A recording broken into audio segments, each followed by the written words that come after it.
walked into. This is Heath Sanders, and you're listening to TNCRadio.live.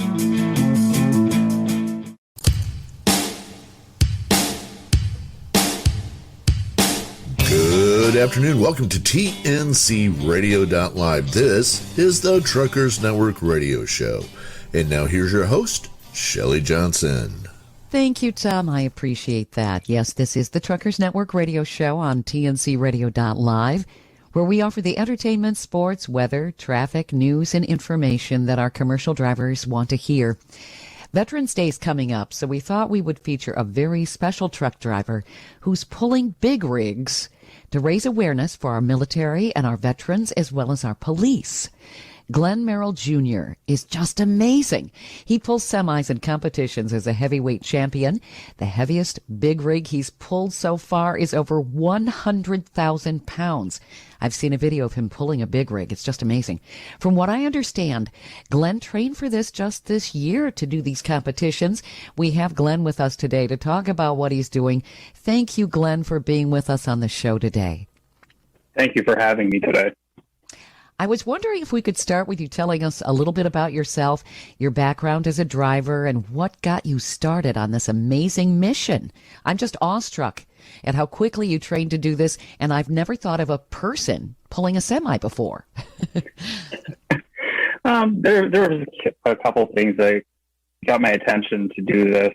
One was my personal health. I hit a weight of 300 pounds while I was driving over the road, and it dawned on me at that point that my life was going to be very short if I continued down that path.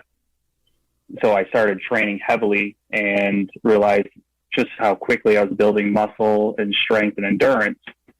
And then in light of everything going on around the world these days, honestly, our men and women in law enforcement and in the service need all the support that they can get. Oh, absolutely. I was looking at an article here. You started out bench pressing about 100 pounds and quickly increased that to over 550 pounds. What do you bench press now? I mean, it was a short amount of time that you were able to build up this kind of endurance and strength. Yeah, it was remarkable, actually. I'm up over 600 pounds now. My max to date has been 725 pounds. Wow. And I'm seeing you deadlift over 600? Yes, ma'am. Okay. For those who are not familiar with weightlifting, bench pressing, deadlifting, what is all of that? Bench pressing is the art of when you're laying flat on your back and you're pressing the weight straight above your pectoral muscles. Okay. You're using chest, you're using arm muscles, shoulder muscles, and it's a good way to strengthen your upper body. A deadlift is when you're lifting from the ground up, you're bringing it to about your waist height, no further. That's great for your lower body, your lower back, abdomen. It's a great overall workout. And then if you throw in the squats as well, you'll tone up very fast. Had you done this before? Many years ago. Okay, so it wasn't something you just kind of walked into and said, I'm going to do this and I'm going to start pulling semis. No, pulling semis was just started this year. This was the first time. Okay. What brought that about? Was it your idea or somebody said, hey, this is pretty cool, why don't you try out? The idea originated back on the 4th of July. Fire department that I was working with had tossed the idea around about me pulling a fire engine in a parade. So we started toying around a little bit more and discovered, well, pulling the engine's pretty easy. So we tied another vehicle on there, and next thing I know, I'm pulling two vehicles up and down the parking lot. Like, it's really nothing.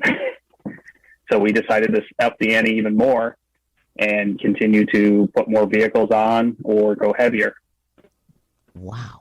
So now there are things called big rig pulls. Are those competitions? Yes, they are. Okay.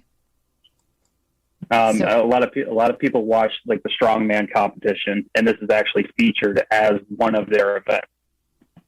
Okay. So did you kind of look around? How did you find your first competition? That fell in my lap, actually. I was invited to a competition in northern New Hampshire, and that went very well. And I finished the competition out with a 105,000-pound pull. Whoa.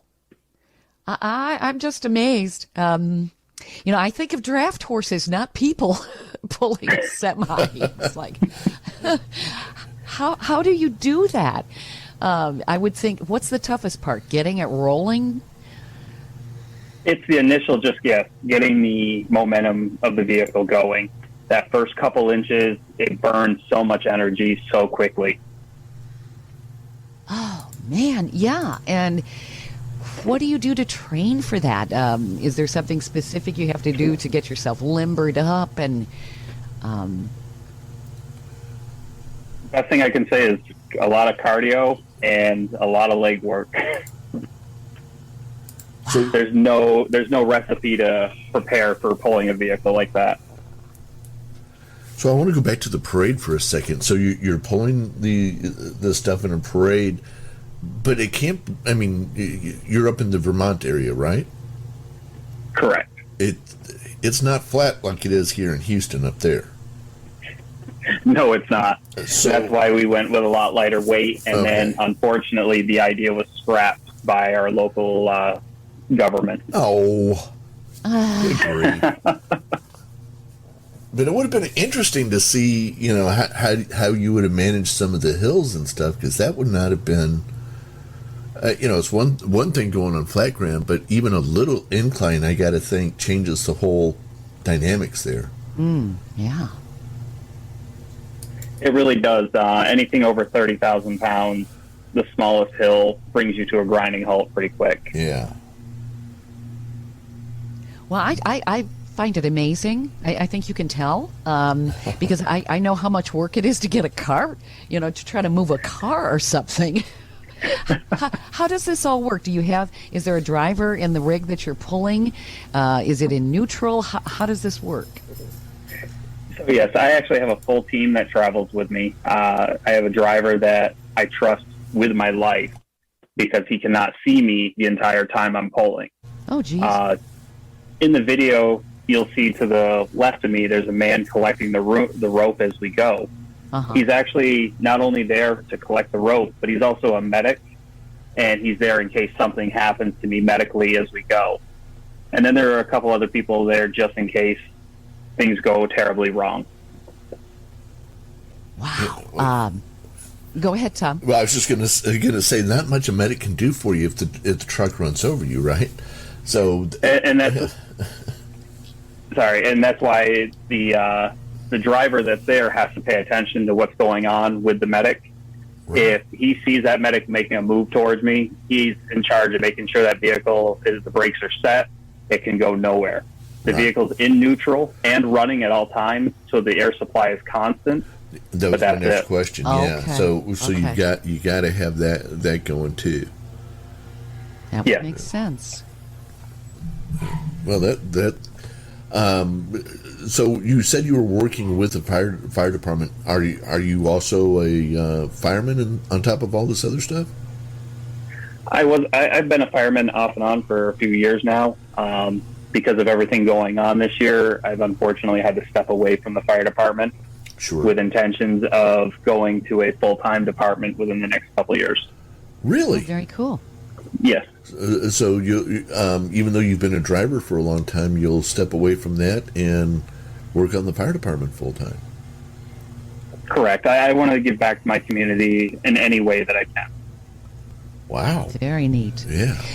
Well, Tom, you used to be a fireman. I was down in Georgia. I had my firefighter 3 license down in Georgia, Glenn. So, but that was before you were born. So it was a very long time ago. But yeah. Wow. So yes, and I know we're coming up to a break here pretty soon, Shelley. But I want to hear more about. How what he's doing right now is in supportive of the vets and that kind of stuff and other first responders because absolutely it's one thing to just go out and pull the stuff, that's great, but Glenn, I guess you've made it more than just a show off. You're actually using this to raise awareness and money too? I am. Every foot that I pull, we have a lot of people that donate based on the footage to local charities. For an example, we have a local one called Up Incorporated out of Keene, New Hampshire. And their main goal is to provide housing, transportation, heat, food, whatever our veterans need. And so our latest poll is a donation to them.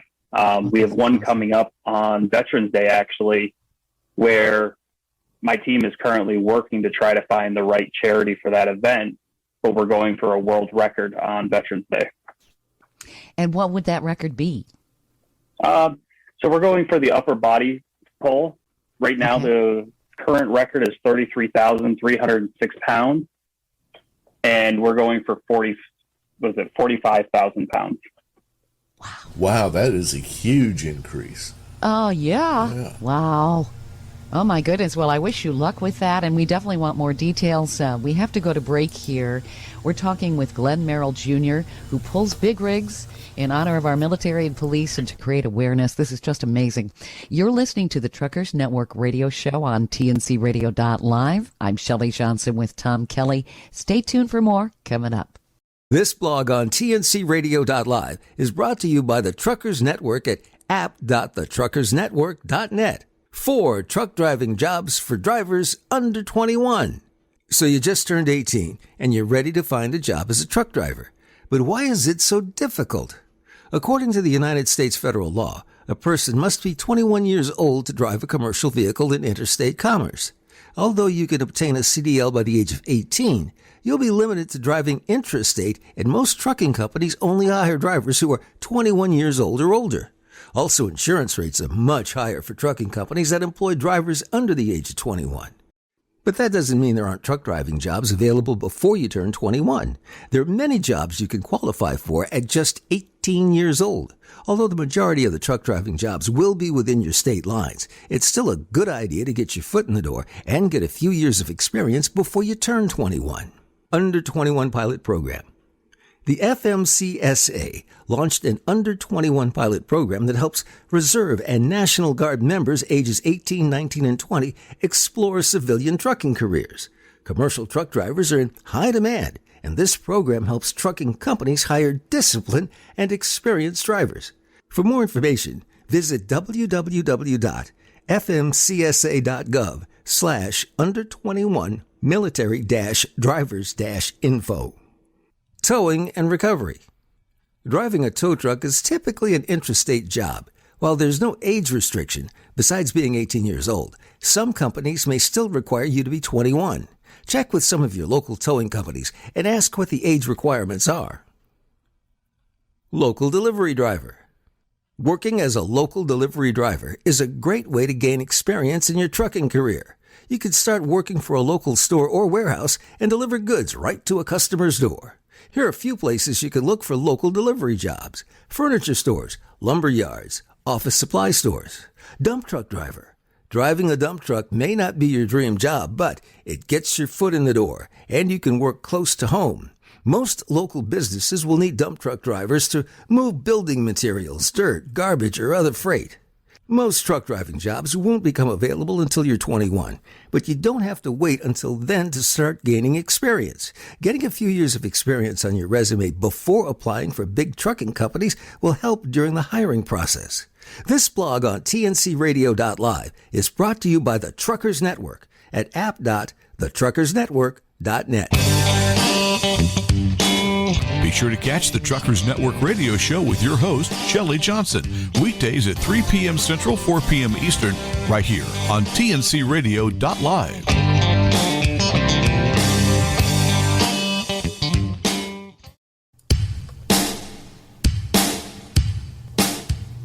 This is the Truckers Network radio show on tncradio.live. I'm Shelley Johnson with Tom Kelly, and we're talking to driver and heavyweight truck pull champion Glen Merrill Junior, who pulls big rigs to create awareness for our military and police, which is just amazing. I'm wondering, Glenn, if you could give our listeners a little bit more detail on everything that goes into pulling a big rig. What is the process? I don't imagine it's just something you could just jump in and say, hey, we're going to do this now. No, there's a lot of safety concerns that go into place before anything. Most of our sites we walk it half a dozen times to ensure that we know where every pothole is, every crack. We sweep it. When the vehicle's put in place, that vehicle's gone over very carefully. We need to make sure that the brakes are in good condition, everything inside that cab's working. And then when we get down to the actual equipment for the pole, such as our chains, our harnesses, ropes, everything is replaced every 2 or 3 poles because of the wear and tear that endures. Now, how does that work?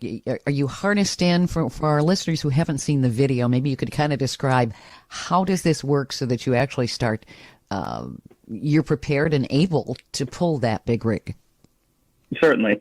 So connecting me to the truck is about a 20-foot chain that will go to a harness that is with a D-hook about mid-back. And that is strapped onto me very tightly. And then we run about 400 feet of rope. Depending on the weight of the vehicle, I usually use standard climbing rope, but we'll run that to a stationary object or another vehicle. And that right there is just to help keep me moving forward. Okay. Now, when you say standard climbing rope, are you talking blue water? I mean, there's a lot of different types of climbing rope, some that have some give and some that don't. So do you have to, I don't know what would be better, what works?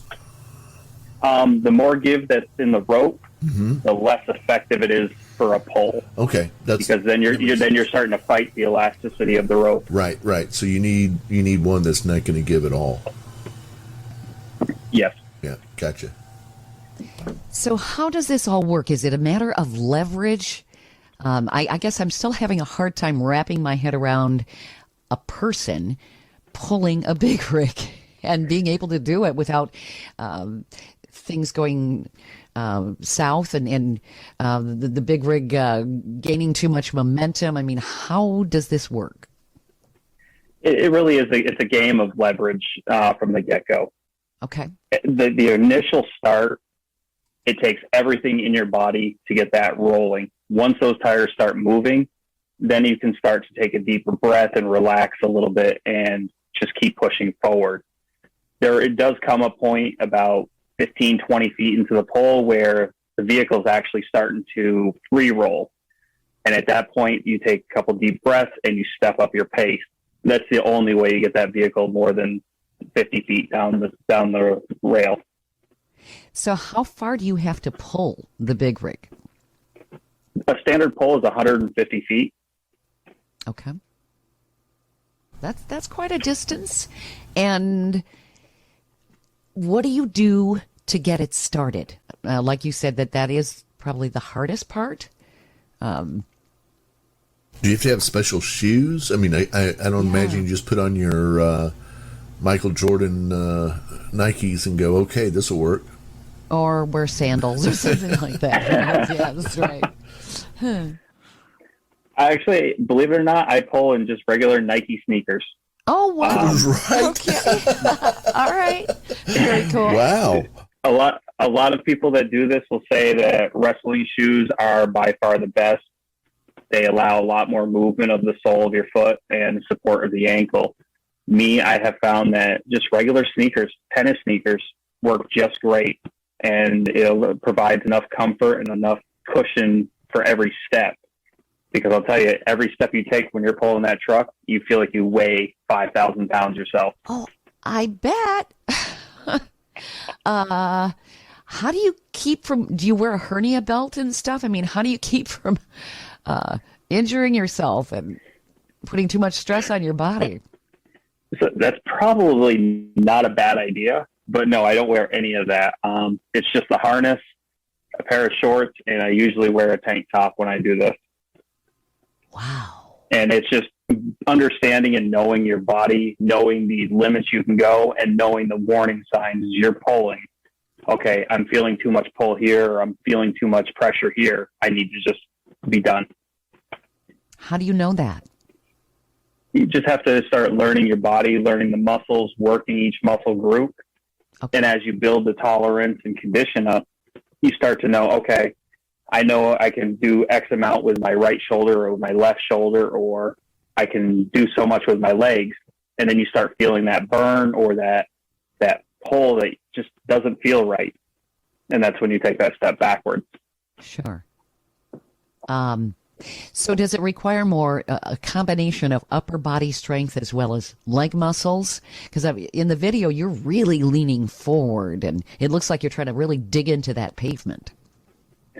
It's a balancing act. If you're too strong in the legs and not strong enough in the upper body, you're not going to get that vehicle moving. The same as the other way around. If you're too strong upper body and not strong enough in the legs, you can get it moving, but you can't maintain that movement. Okay. So it's all just give and take. So are there injuries here that you have to be particularly, like, you feel it in your knees or your arms, or, maybe it's just the chafing of the harness or something? Is there something that you particular is like, okay, here's my thing I got to be real careful of?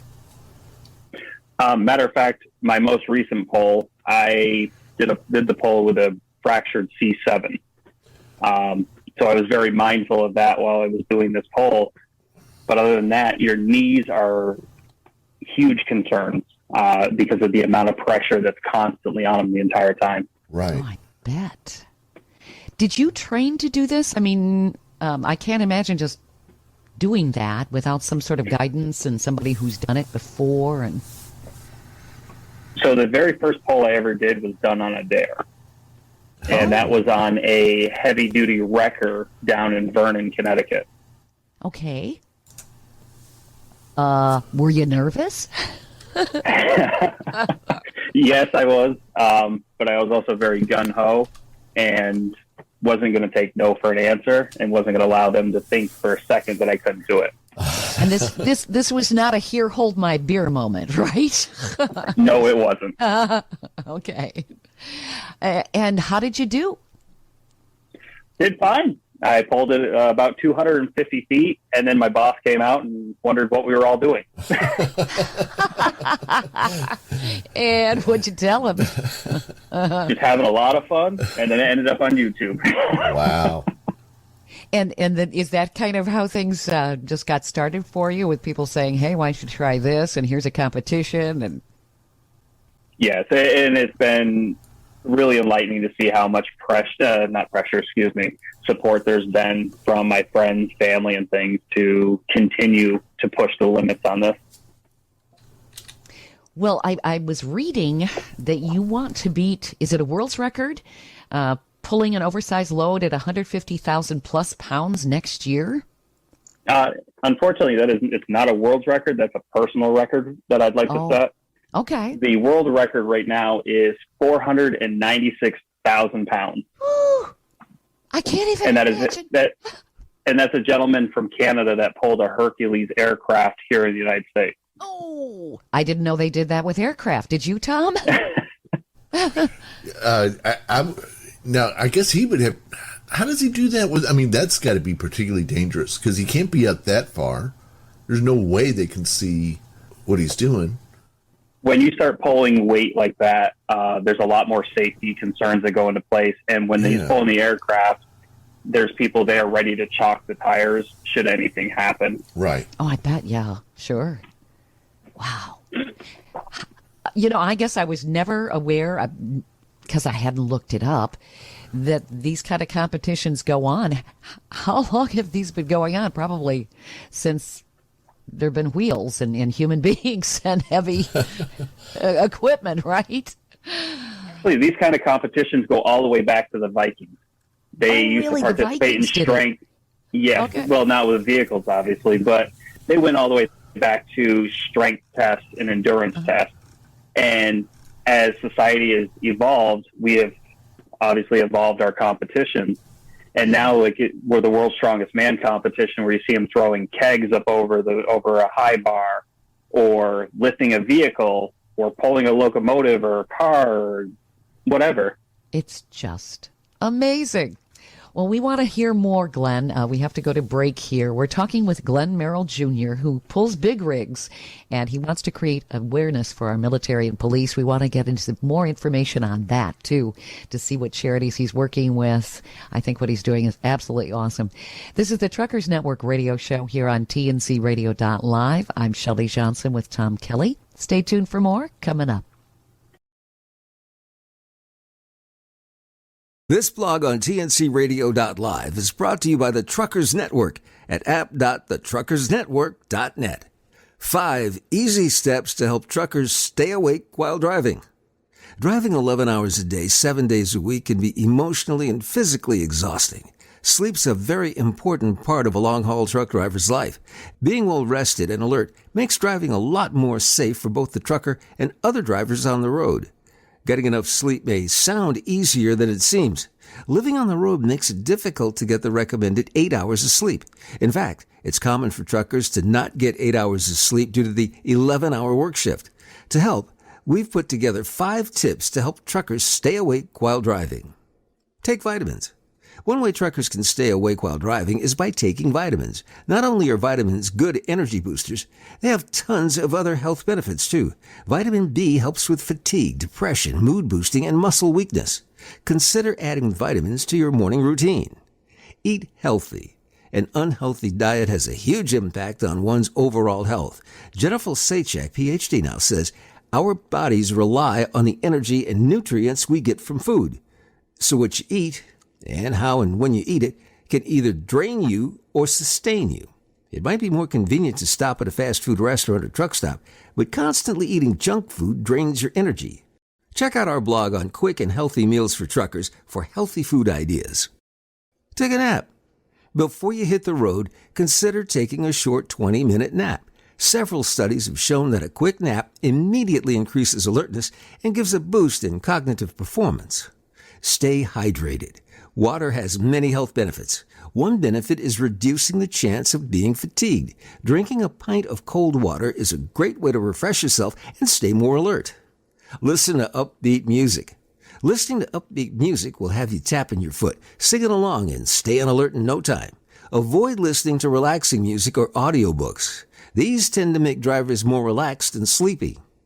Truckers have a very demanding job. In order to deal with the stress and demand, it's very important to get the right amount of sleep. Hopefully, these 5 tips will help truckers stay awake while driving. This blog has been brought to you by the Truckers Network at app.thetruckersnetwork.net. Hey, y'all, this is Curtis Grimes, and I want to give a shout out and a special thank you to everyone associated with TNCRadio.live.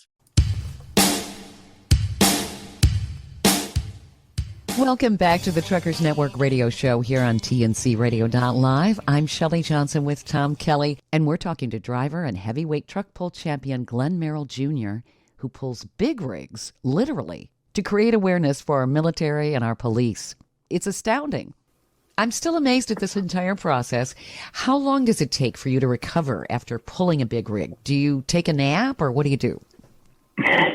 Depending on how heavy it is, I actually have been known to just lay on the pavement as soon as it's done and take a nap. Oh, really? Wow. Okay, so I wasn't too far off there. So it really takes everything out of you then. Yes, it does. I would imagine people offer you water and that kind of thing too, because I would imagine you'd have quite a sweat too. Yeah, they do, but unfortunately at that point your body is so overheated that consuming that cold water is very dangerous.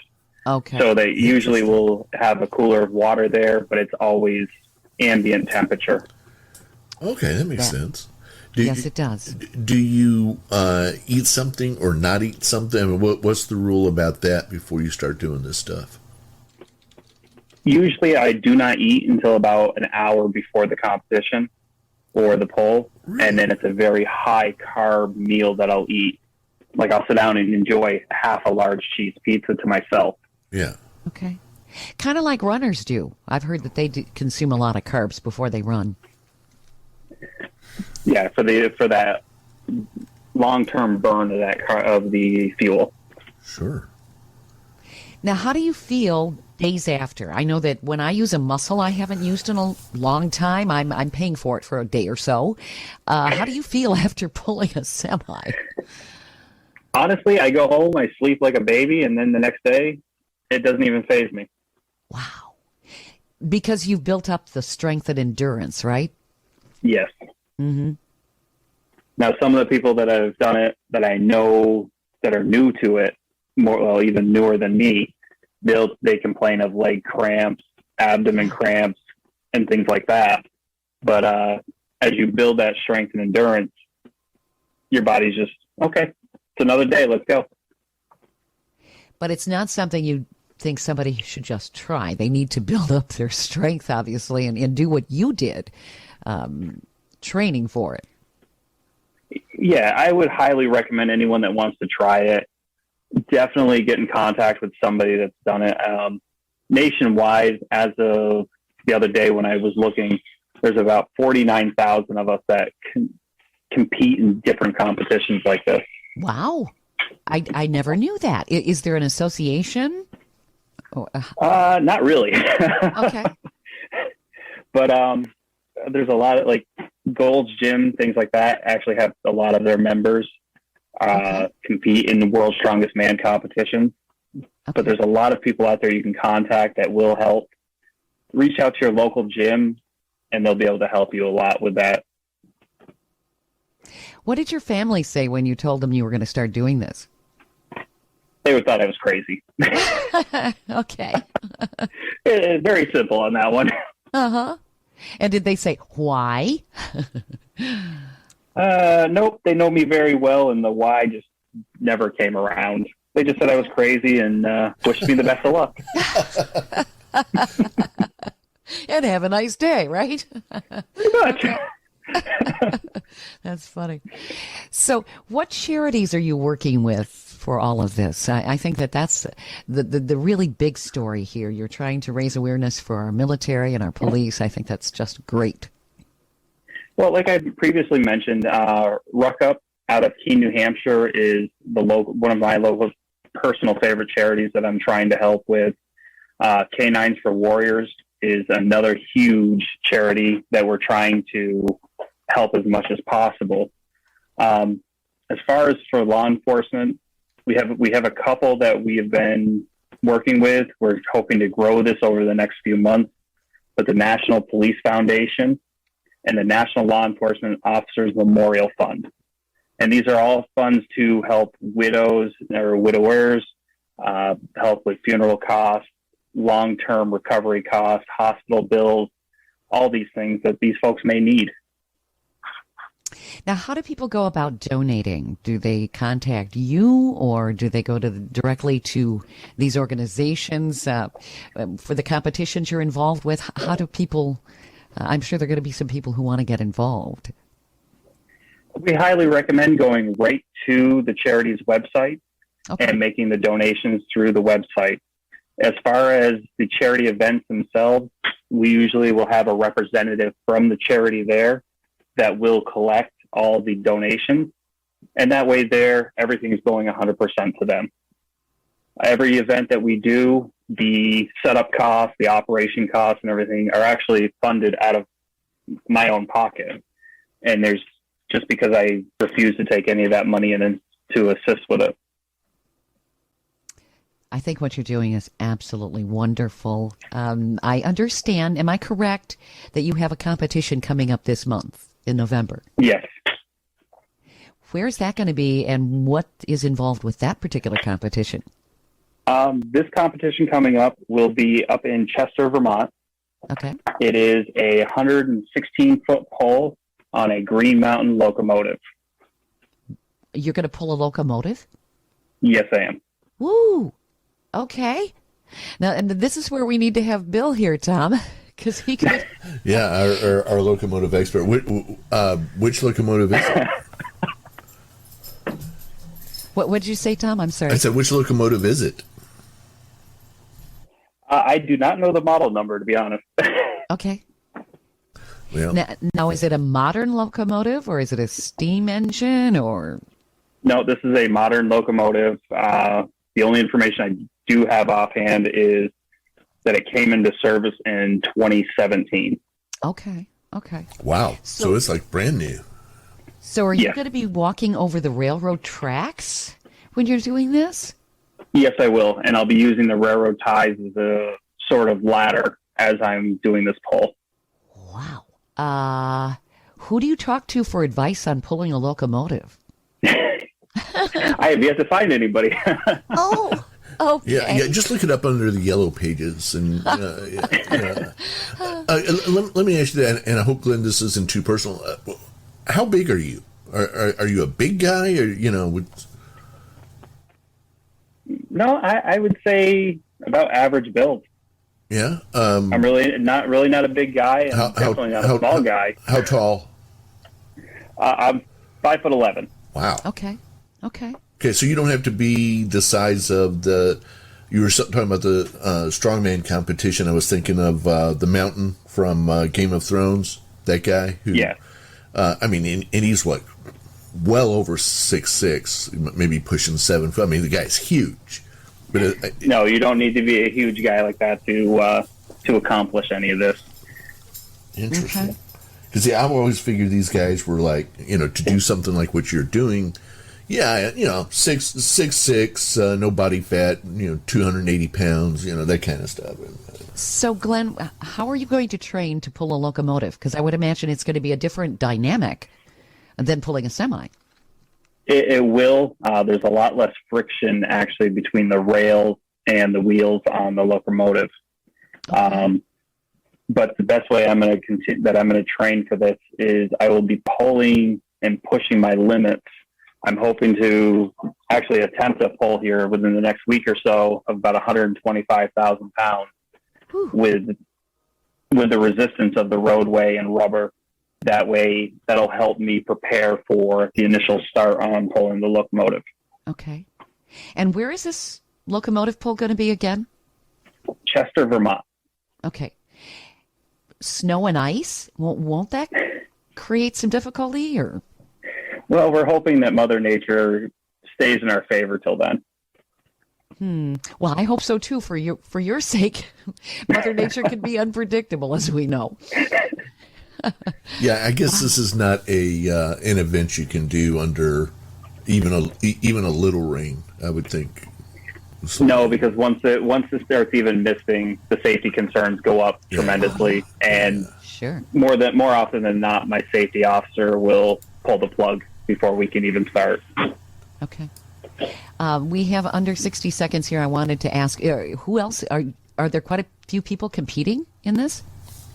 Last I knew, there was only about 5 of us, and it's people from all over New England that'll be there for this. Is it cool. Being televised or recorded by anybody? Yeah. Is it on YouTube or? I believe a couple local networks will be covering it. Okay. But that's about it. We will have to check that out. Yes, we will. This is pretty exciting. We're talking with Glen Merrill Junior on the Truckers Network radio show. He pulls big rigs, and he's going to be pulling a locomotive this month. Just amazing. And he's doing it for charity, for our military and police. This is, I just must commend you, Glenn. This is awesome. You're listening to the Truckers Network radio show here on TNCRadio.live. I'm Shelley Johnson with Tom Kelly. Stay tuned for more coming up. This blog is brought to you by the Truckers Network at app.thetruckersnetwork.net. Truckers Against Trafficking can help fight modern-day slavery. Human trafficking is a real and frightening issue in the United States. It's a crime that forcefully exploits women, men, and children. Human trafficking involves transporting a person into a situation of exploitation, which can include forced labor, marriage, or prostitution.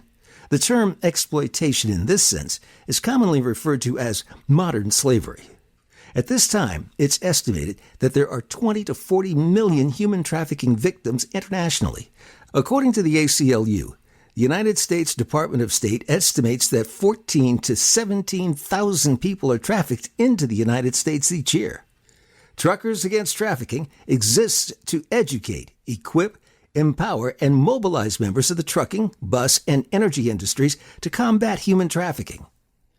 Truckers Against Trafficking goals: saturate trucking and related industries with TAT materials, Partner with law enforcement and government agencies to facilitate the investigation of human trafficking. Marshal the resources of partners to combat this crime. The Truckers Network proudly sponsors Truckers Against Trafficking and their efforts to fight against this heinous crime that's affecting hundreds of thousands of Americans each year. How truckers can help. Training video. Watch Truckers Against Trafficking's free training video and take the short quiz through their online portal. This will register you as an official TAT-trained, TAT-certified driver. Know the red flags. Download the Truckers Against Trafficking app and request a wallet card and window decal at tat.truckers@gmail.com. Share. Share Truckers Against Trafficking's training with others in person and through social media. How trucking companies, schools can help. Training video. Share Truckers Against Trafficking's free training video with your drivers. Request a digital file of your video or physical DVD from tat.truckers@gmail.com. Know the red flags. Tell your drivers to download the Truckers Against Trafficking app and or request wallet cards for your drivers from tat.truckers@gmail.com. Register. Register your company as trained to reflect your impact in the fight against trafficking and encourage others to do the same. This info blog was brought to you by the Truckers Network at app.thetruckersnetwork.net.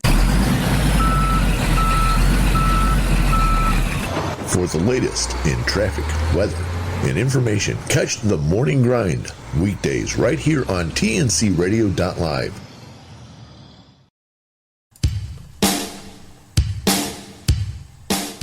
You're listening to the Truckers Network radio show on tncradio.live. I'm Shelley Johnson with Tom Kelly, and we're talking to driver and heavyweight truck pull champion Glen Merrill Junior, who pulls big rigs to create awareness for our military and police. And later this month, on November 27th, he's even going to be pulling a locomotive. You never cease to amaze me, Glen. This is just really neat. What are your plans in the near future? I wish you the best of luck in this locomotive pull. I hope you place first. How heavy is the locomotive? The standard locomotive is right around 60 tons. So this should be real interesting. Yeah, because how many tons is a semi in comparison?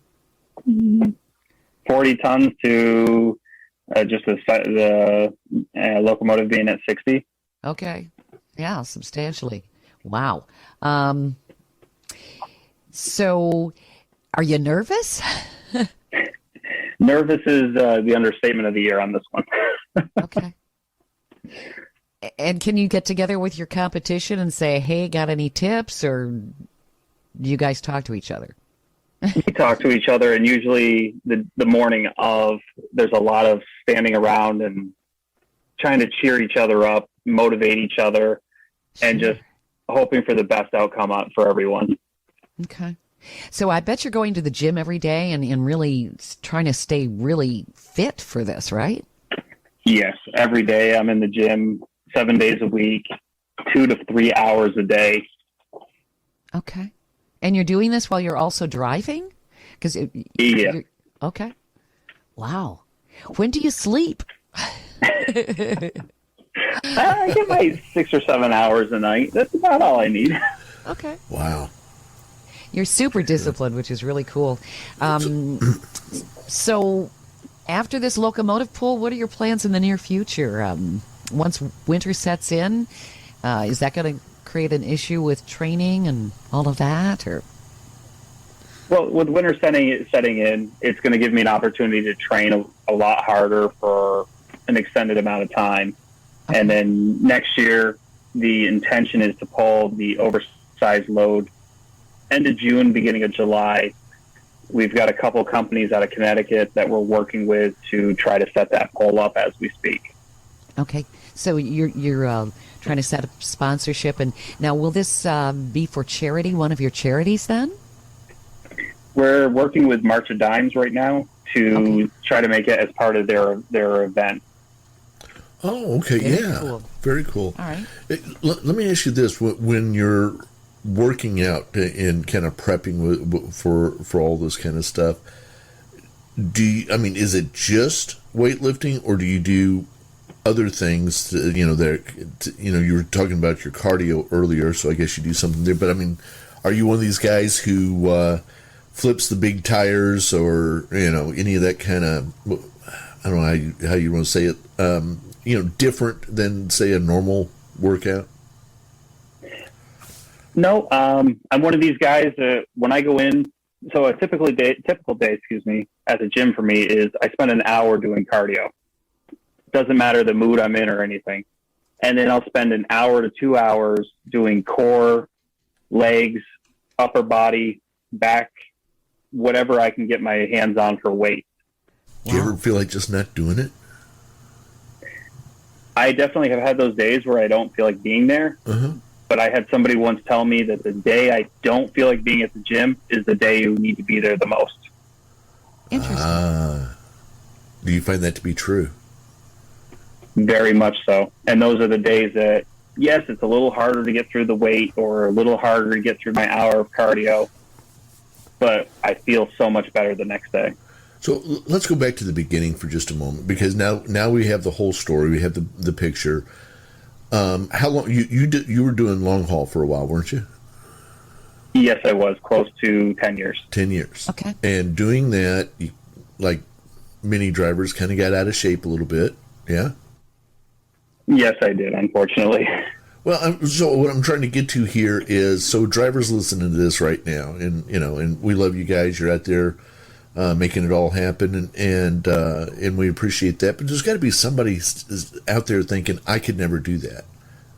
Did it ever occur to you that this is, when you were heavier than you wanted to be, heavier than you should have been? Oh, I know someday I'll be, pulling trucks and I'll be super strong and all this kind of stuff. At some point, this couldn't have even been on your radar.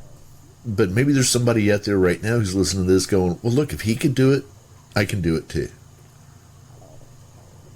You're right. It was definitely not on my radar at all.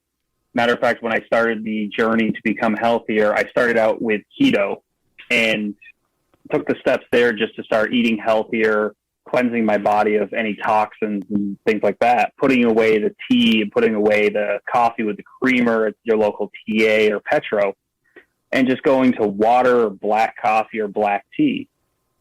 And It's amazing just how making those small, healthier choices affect you. Started losing a little bit of weight here and there, feeling better, sleeping better. My attitude on the road was so much better.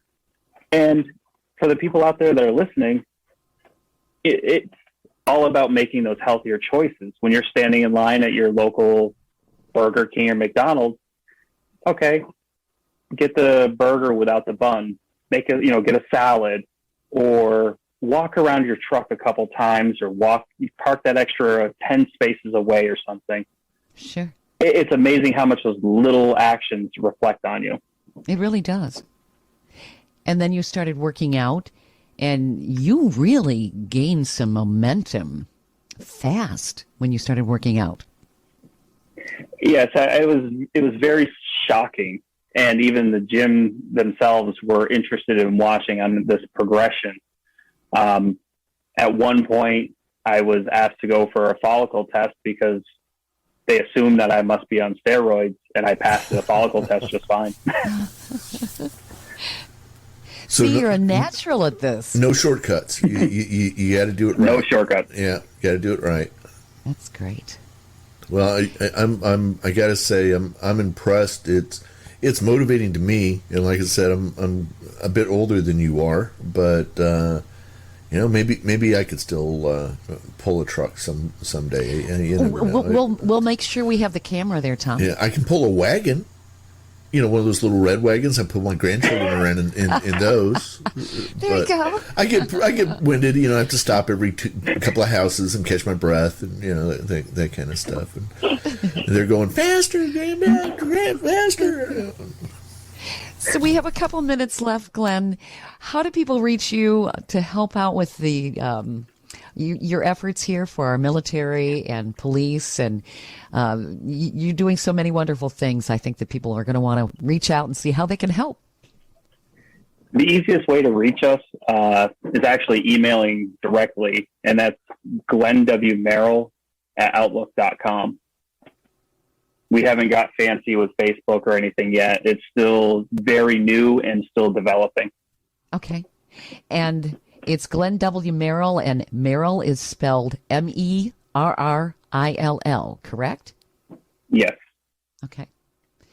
So they can just email you and find out more information and hopefully get involved with what you're doing. I hope you create international awareness for all of this. This is terrific. We're really hoping to start a fire with people getting involved and just being so much more supportive, even if it's going out and shaking the hand of someone that's served or currently serving, or walking up to that policeman, firefighter, EMT, and just saying, thank you. Thank you for the job you're doing. Thank you for your service.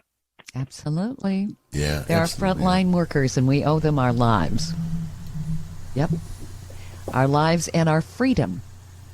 Absolutely. Thank you so much, Glen. This has been really an interesting interview. You're an inspiration, and maybe you'll have inspired some drivers out there to say, hey, I could start training. They may not want to pull a semi, but they'll get in better shape, and maybe even you will inspire some people to do some of these big rig pulls. Yeah, just imagine if a couple of years from now, some guy going, so I was listening to the radio, and I heard this guy, and I decided, well, I'm going to do that too. Uh-huh. Yeah. I think it's great. That would be phenomenal to hear.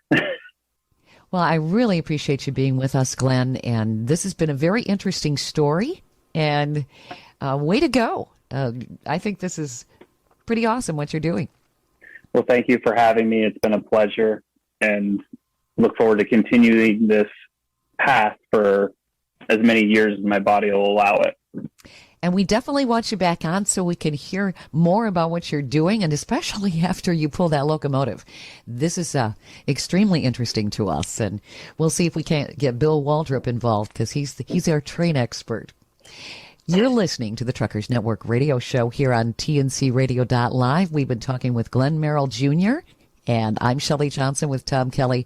Definitely stay tuned. We've got the Evening Surge coming up. Thank you for listening to another great interview on TNCRadio.live and the Truckers Network radio show. All of the material you hear on TNCRadio.live, on our website, our broadcasts, or our podcasts are copyrighted. There can be no distribution without the express consent of TNCRadio.live and its partners. For inquiries, write us at info@tncradio.live. Radio.live. Radio.live. Radio.live. Radio.live. Radio.live.